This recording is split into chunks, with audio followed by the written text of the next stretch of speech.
Hi, my name's Peter. I'm with Ridder. I'm here at one of our greenhouse partner facilities, a 70-acre greenhouse. I'm introducing the Ridder Smartdrive. And what it does is it takes our same conventional, reliable, robust drive system and brings it to the new age with a digital limit switch.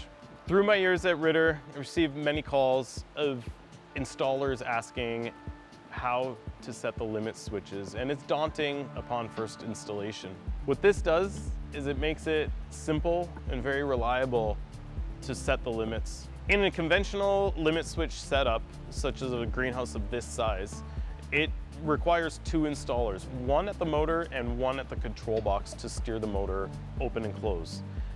With the Smartdrive system combined with the panel module, it allows the installer to steer the motor with the simple click of these buttons rather than requiring a tool to tighten screws. After you set the limit switches on the first motor, then you have the advantage of downloading the limit switch settings via Bluetooth to a phone, and then you could go to each consecutive motor, whether it be venting or screening, and upload those limit switch settings to the Smartdrive. A benefit of having the motor connected to Bluetooth is having the analysis of the motor. How much runtime has the motor done in either direction?